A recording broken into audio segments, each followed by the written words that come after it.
The meaning of life is meaning.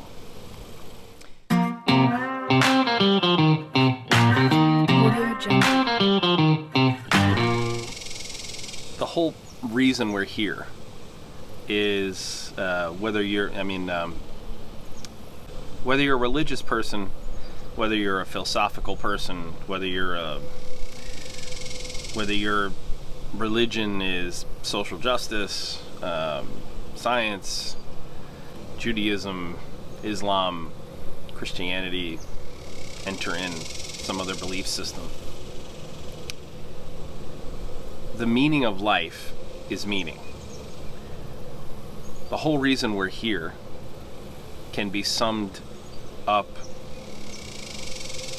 by this statement. We live our life in an effort to make it meaningful. And through that effort of making our life meaningful, we achieve meaning. That's the whole point. One of the things that I've learned, I'm a father, and one of the things that I've learned being a dad, I think we all learn this very quickly. There's no rule book for being a parent. So many of us don't really think about the true meaning of life until we become a parent for the first time. That is, that someone else's life is in your hands and you are responsible for their life. You're responsible for the outcomes in their life. When you have your first child, you learn two things. Number one, you don't know love until you have children. Okay, so you think that you were in love when you met somebody else, and your high school sweetheart you were deeply in love with, and your the girls you dated or guys partners you dated in college you were in love with. You love your parents.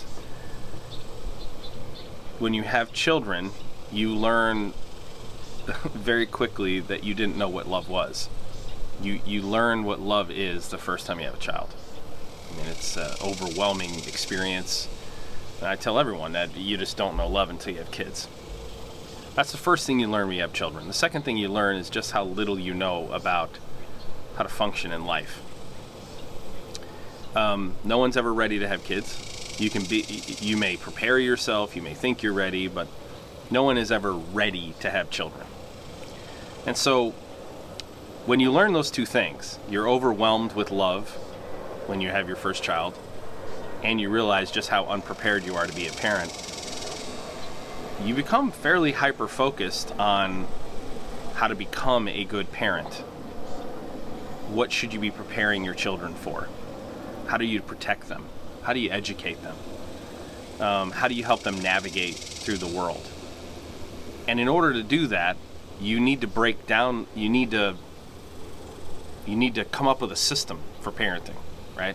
And in order to come up with that system, we figure out what the long-term goal is, and then we break that into short-term goals, and then we break the short-term goals into short-term tasks, right? We try to break it down into this scientifically, right? You realize that you've been living your life up until that moment sort of using someone else's system. You know, our parents teach us to be disciplined. Hopefully they're teaching us discipline. Hopefully they're teaching us the value of hard work. Hopefully they're teaching us the golden rule, you know, treat others as you want to be treated. And those are just sort of the base. Those are the base lessons that we all learn as kids. So you basically adopt that when you become a parent. You adopt the philosophy of your parents when you become a parent. You lean on your parents when you become a parent.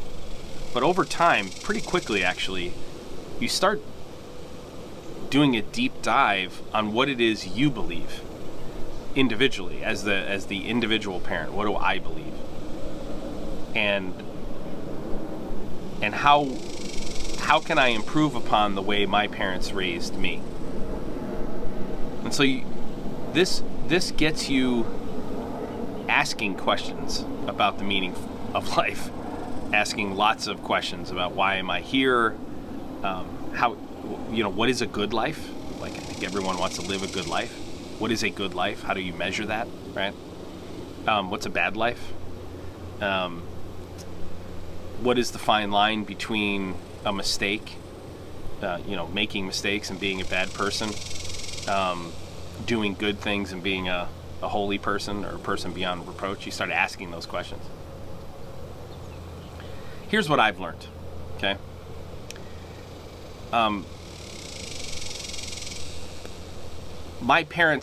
My father really taught me 3 pillars. Me and my brothers and sisters taught me 3 pillars of life, and these were just kind of drilled into us. Actually, they're really 2 maxims, but 3 pillars.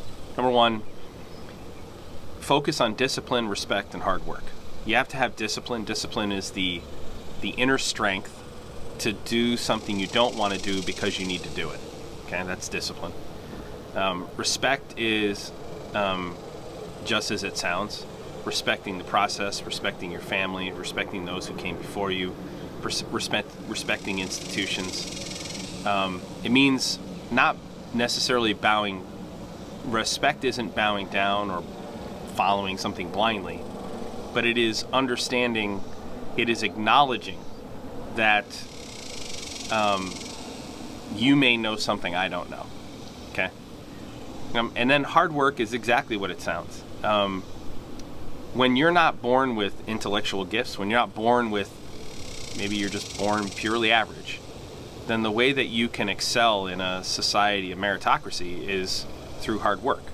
Hard work is the ability to increase your output over your competition over the same amount of time, right? So if I'm going to work 8 hours in a day. Hard work is the ability. Some people call it smart work. I call it hard work. Hard work is the ability to increase your output over that 8-hour period relative to your competition, right? So if you have discipline, respect, and hard work, you really are set up for success in life, right? My parents taught me that, right? My parents taught me the value of discipline, respect, and hard work. But when I became a parent, I realized discipline, respect, and hard work aren't enough.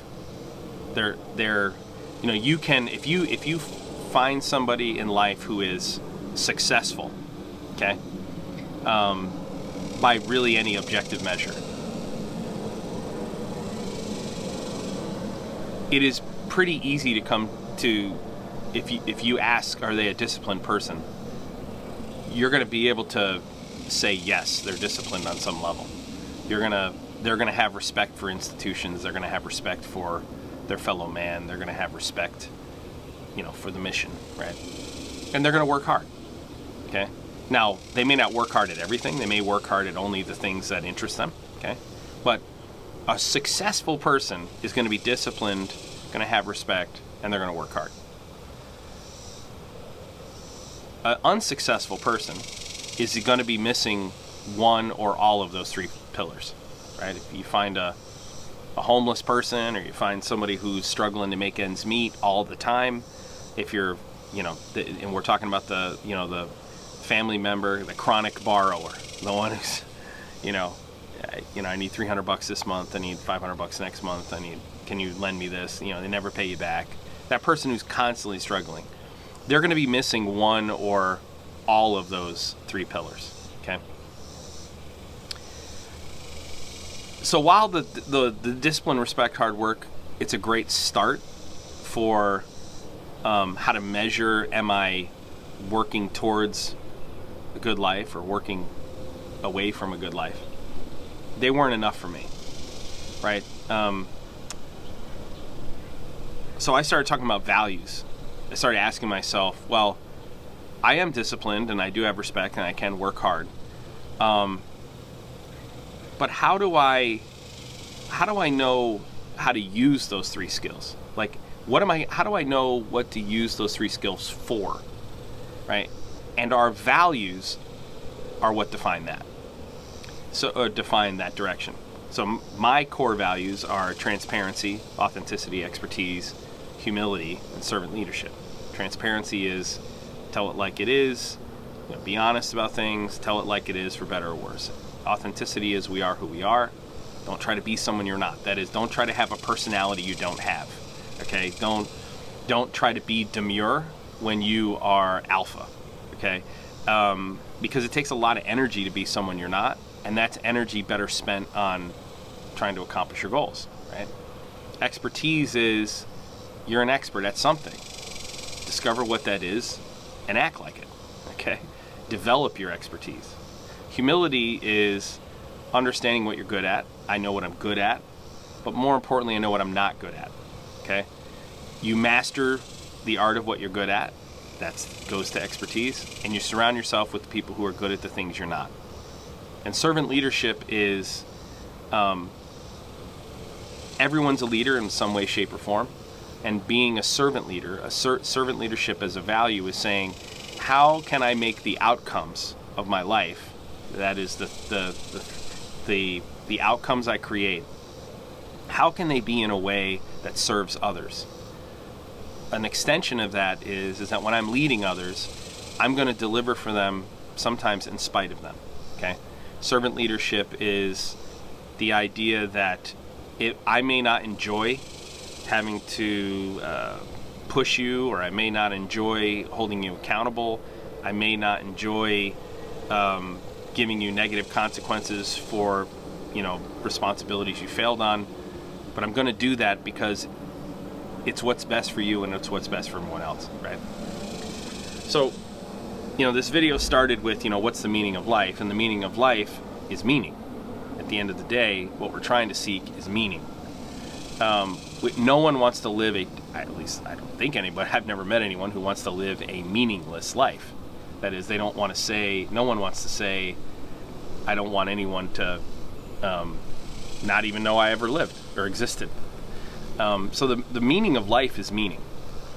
How you achieve meaning is a function of your, these three core pillars. In my case, the three core pillars are discipline, respect, hard work, and the way that we execute that meaning is through our core values. And in my case, core values are transparency, authenticity, expertise, humility, and servant leadership.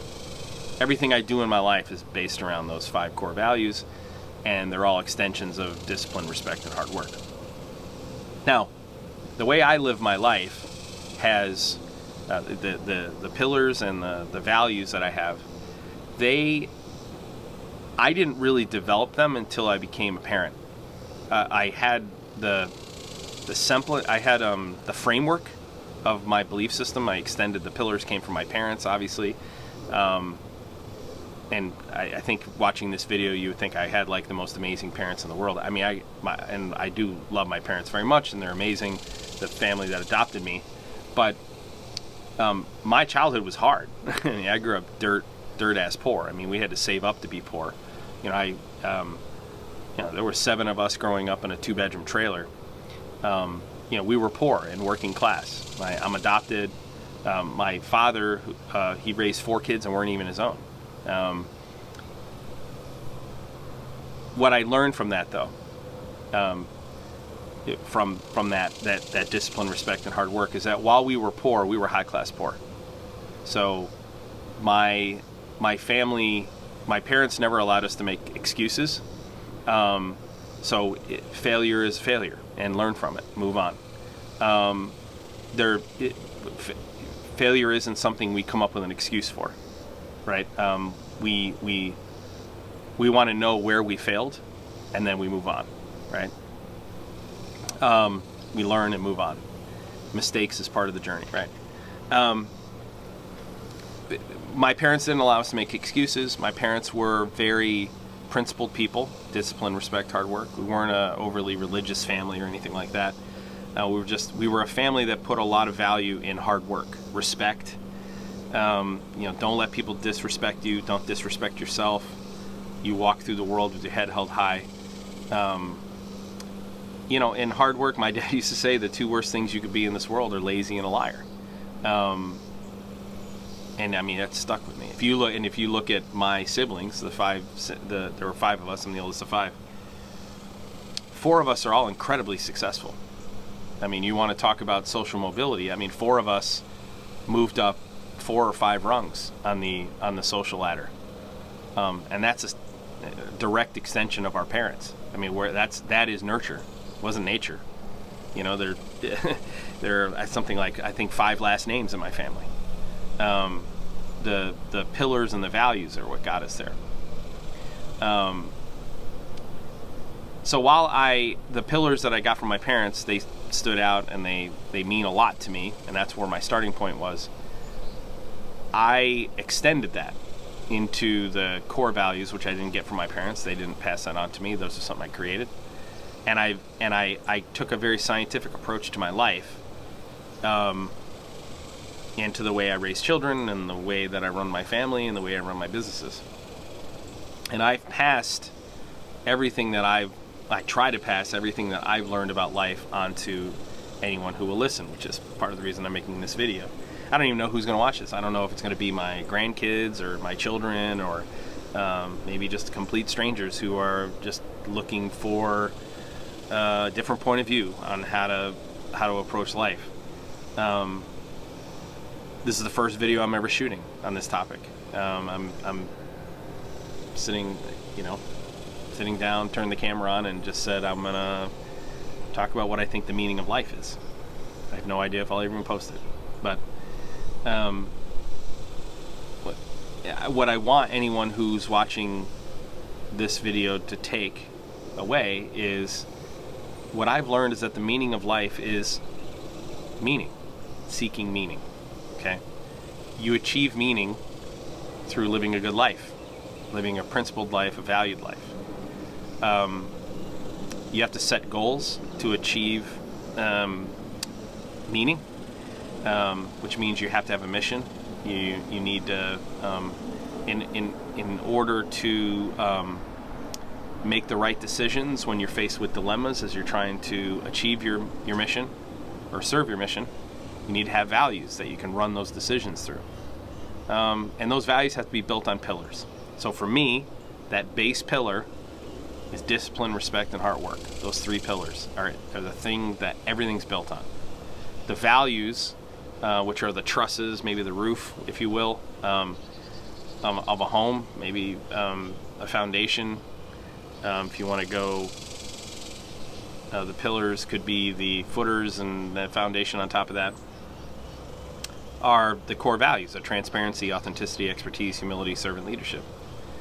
And then on top of that is everything else you do.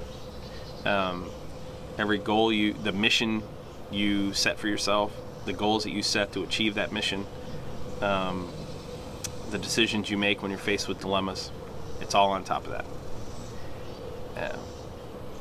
The reason I'm shooting this video and what has prompted this is 2 things. Number one, I am writing a book for my family to pass on to my descendants, whether they want to use it or not. I'll throw my ideas out into ether, and they can decide whether they want to take all, none, or some of my ideas and turn them into better ideas. That's number one. Number two, I'm shooting this right about the time that Simone Biles pulled out of the Olympics. She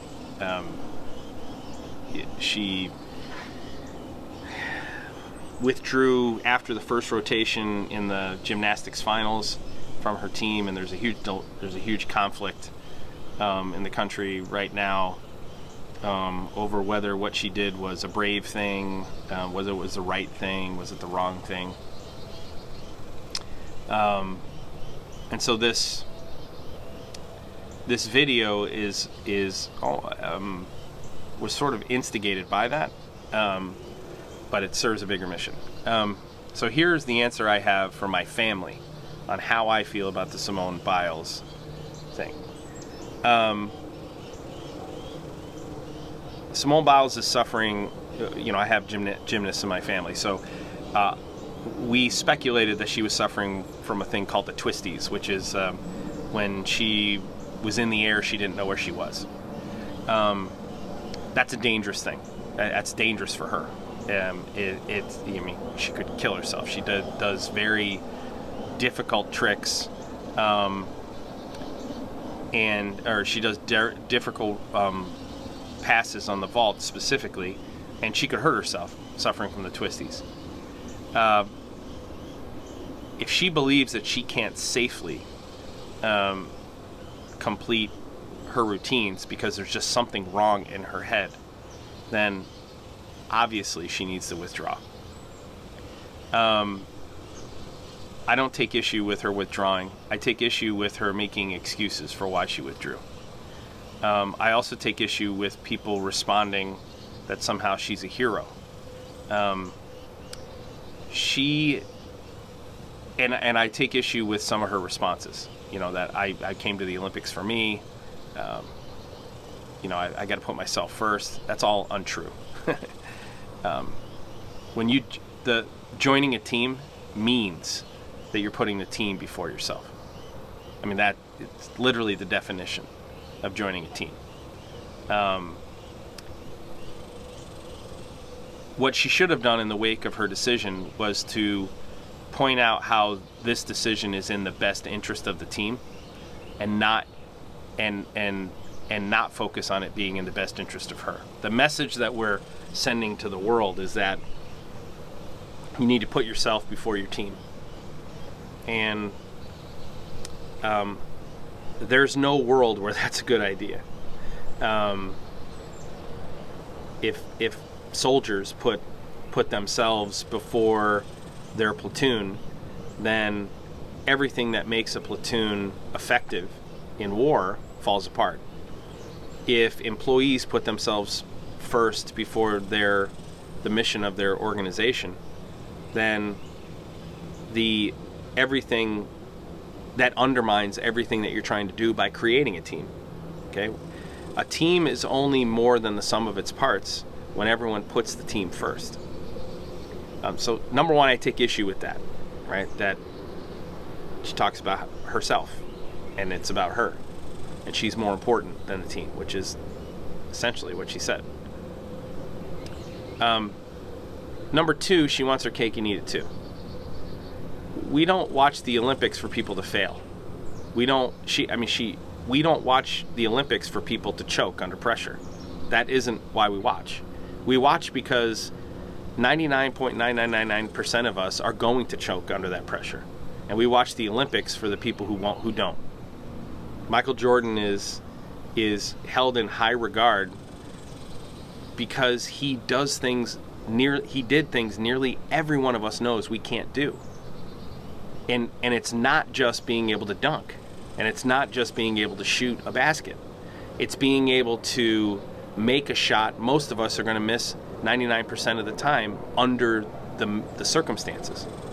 It's playing the flu game when most of us can't even get out of bed and walk to the bathroom. It's hitting game-winning shots, seems like, every time you take one, right? We watch because we're blown away. It makes us feel good about humanity when we see an example of the human race snatching victory from the jaws of defeat. It makes us feel good about who we are as human beings. It doesn't make us feel good about who we are as human beings when we watch another one of us wilt under the pressure. Okay?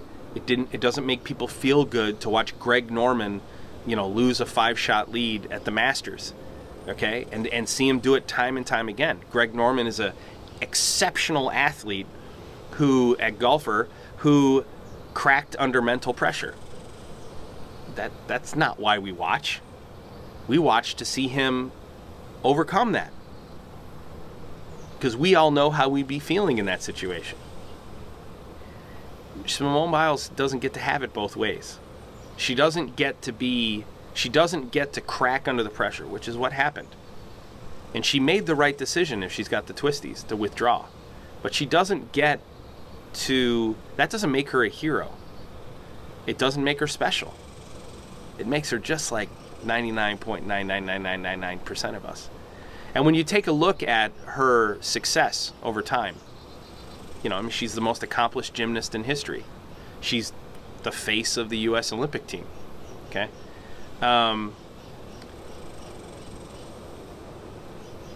this is the first time she was really ever mentally challenged. That is, she was ever under real pressure. The U.S. team was struggling against the Russians. Okay, and she cracked under that pressure. If you look at all of her previous championships, she's never really had any real competition. She's won most competitions running away. And on the biggest stage, towards the end of her career, the first time she's really challenged, in second place, she cracked. And that's not to be celebrated. It's to be celebrated that she made the decision that was in her, that protected her body. That she knows whether she's got what it takes to go out there and overcome.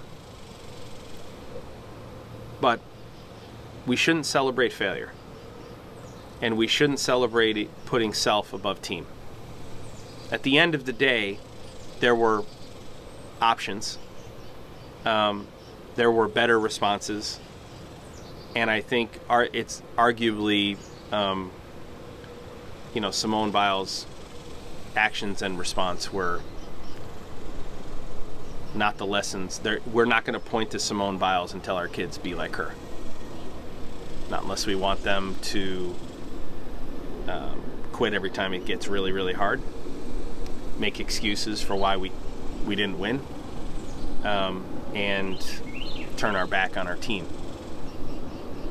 All right, anyway, that was a big, long diatribe. I have no idea if anyone's ever going to watch it, but peace out, work.